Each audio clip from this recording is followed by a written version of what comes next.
दोस्तों, आज के इस दौर के अंदर हर एक नौकरी करने वाले इंसान के सामने एक बहुत बड़ी दिक्कत है जिसका वो सामना करता है। और वो दिक्कत ये है कि देखिए, वो पूरे के पूरे महीने सैलरी का इंतजार करता है और सैलरी आते ही कहाँ जाती है पता भी नहीं चलता।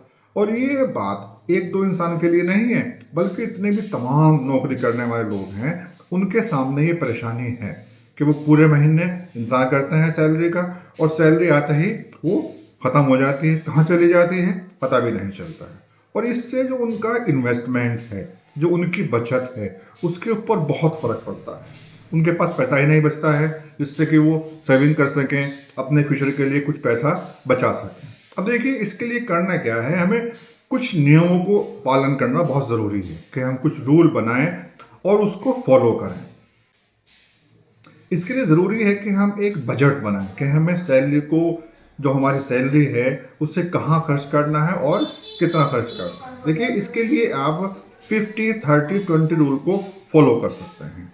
इससे जो आपकी सैलरी है वो आप अपनी ज़रूरत पर खर्च कर सकते हैं और सेविंग भी कर सकते हैं। अब ये रूल है क्या, ये 50-30-20 रूल क्या है? देखिए, जितनी भी आपकी सैलरी है उसका 50% जो पैसा है वो आप अपनी ज़रूरतों के ऊपर खर्च करें।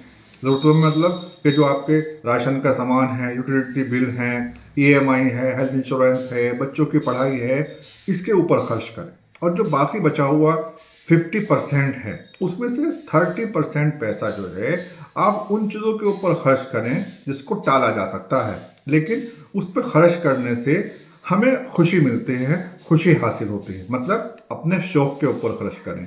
इसके अंदर आपकी शॉपिंग हो सकती है, बाहर जाकर खाना खाना हो सकता है, बाहर घूमना हो सकता है, पार्लर जाना हो सकता है, मूवी देखना हो सकता है। और जो आपकी आमदनी है उसका बचा हुआ जो 20% पैसा है वो आप सेविंग के ऊपर खर्च करें, उसे अपनी बचत के ऊपर खर्च करें। अब ये बचत है, वो छोटी छोटी बचत जो है आपकी, वो आप एफडी करा सकते हैं, सिर्फ म्यूचुअल फंड में इन्वेस्टमेंट कर सकते हैं, आप स्टॉक में खर्च कर सकते हैं, और इसके अलावा आप गोल्ड में भी इन्वेस्ट कर सकते हैं।